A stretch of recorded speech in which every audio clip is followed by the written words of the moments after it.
Hello students, today we shall learn more about tenses. Future tense.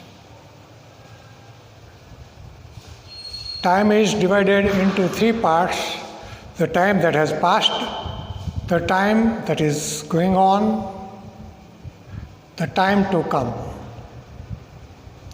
The time that has passed we call past time, past tense. The time, prevalent time, now at the moment, present time, and time yet to come is the future time. In grammar, the structure is called future tense of the sentences.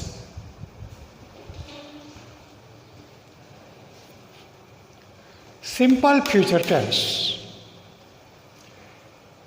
In English, verbs have their root form, for example, go, write, jump, talk, speak, walk, jog, fly, cry.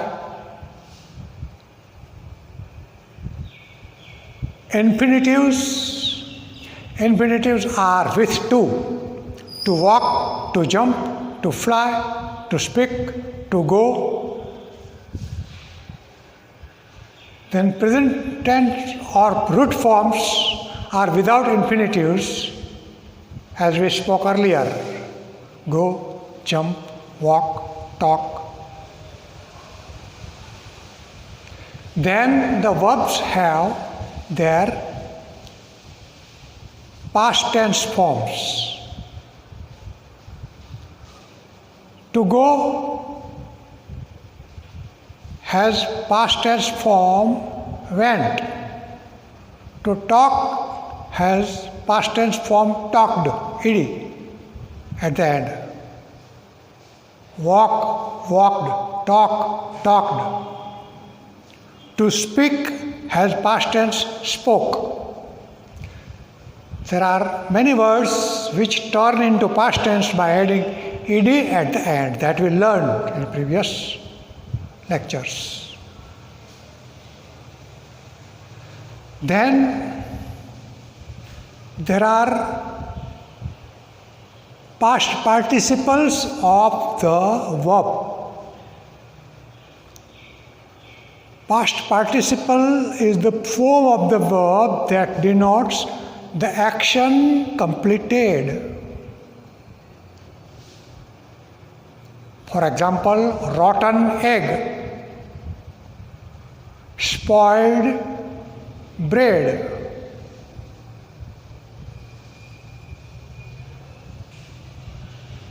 torn paper. It denotes action completed. Then we have present participles of the verb. That form denotes some continuous action. It is always ending with ing. For example, going, speaking, barking. Barking dogs never bite. It is the form with ing. So infinitive, present tense form, past tense form, present participle, past participle. But in English, there is no future tense form of any verb. Therefore, how to express future tense structure? We use shall and will to express future tense. So, in simple tense structure, if we add shall and will between subject and root form of the verb, it becomes simple future tense. From simple present tense, only addition of shall and will between the subject and the verb makes the structure simple future tense It has three structure. Simple future tense has three forms: affirmative, negative, and interrogative. Simple future tense is used to express some action that will happen at some time in future. That has not yet happened, but likely to happen in future time. For example, I will come to your house tomorrow morning. Today I am not free. Yesterday I forgot to come to your house. Today I am not free. I will come to your house tomorrow morning. So to denote some action to take place in future time, we use simple future tense. The affirmative form, subject plus shall plus or will plus root form of the verb. Now with first person singular or plural, with I and we generally use shall. And for second person and third person everywhere, will. Between subject and the verb. Nothing else. S at the end of the verb in simple present tense disappears. There is no change. Simply put subject plus will in second and third person plus verb, and shall in first person plus verb will make the structure of affirmative simple future tense. For example, I shall go, first person singular, plural,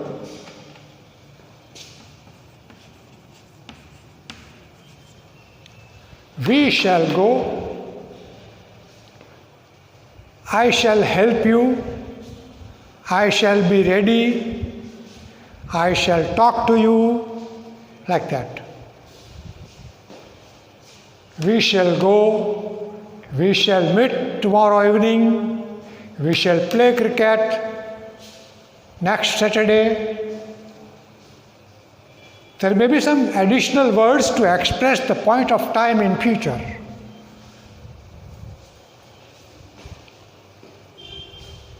You will go, you will go.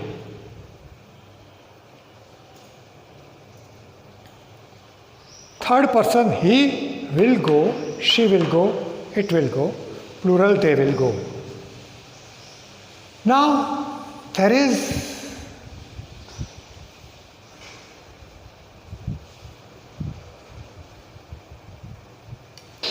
customary to use shall in the first person and will in the second or third person. But suppose if we use reverse the way, will in the first person and shall in the second and third person, what will happen? Is there any change in meaning? Yes, there is a little change. Will in the first person denotes some determination. I will come to your house tomorrow means I will certainly come to your house, determination,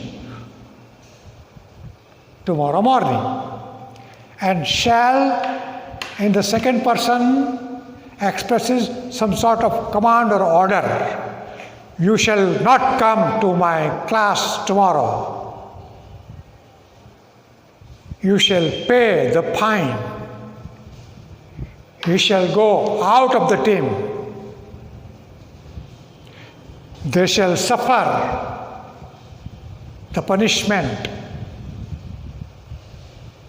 That is customary to express that way. Now, simple future tense negative. It is very simple. Simple future tense negative is structured by using not after shall and will. If you put not after shall and will, it simply becomes negative form. There is no other change. For example, I shall not come to the party. It is a simple future expectation. I shall not come to the party. But if I say, I will not come to the party, means I am determined not to come to the party. It shows my determination.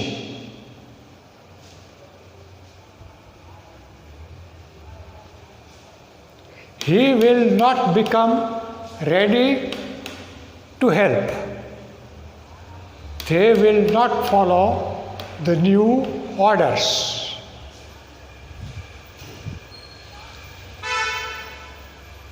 So, after shall and will, if we put not,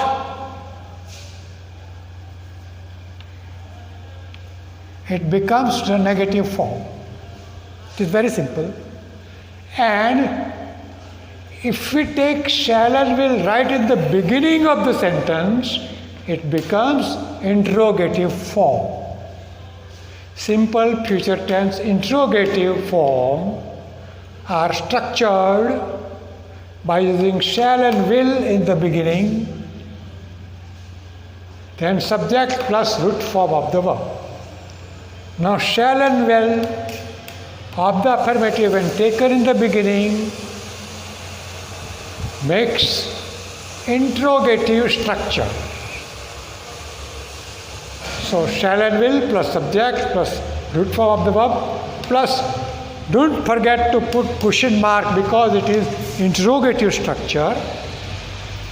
Therefore, question mark instead of full stop at the end of the question.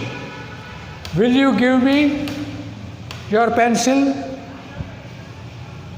Now, if the question begins with will or shall, the answer may be yes or no. Will you give me your pencil? Yes, I will give. Or no, I will not give. But when there is a question word like, when will you come to help us? Then we have to give the information to the question word when. When? Next day or after few days or in next week or so.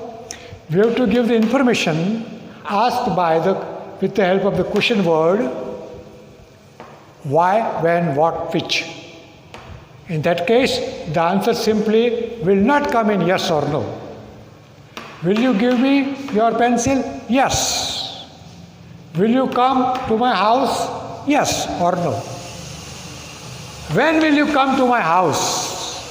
And if we answer yes, it is absurd. Or no, it is also absurd. We have to answer the question when. When will you come to my house? You have to answer, I will come to your house next Saturday or any time. But we have to give the information asked with the help of the question word why, when, what, which. They are called WH questions. So shall and will in the beginning plus subject or question word preceding shall and will plus subject plus root form of the verb plus question mark makes the interrogative structure of simple future tense of the sentence. Dear students, try to practice various tenses. Simple tenses are very simple. Simple present tense, simple past tense, simple future tense. They are very simple in structure and be cautious about their use. We should not use any tense at any time, anyway, in any condition. There are other forms of the tenses also. Simple tenses are always simple in structure. So practice them and learn them well. Thank you and have a nice day.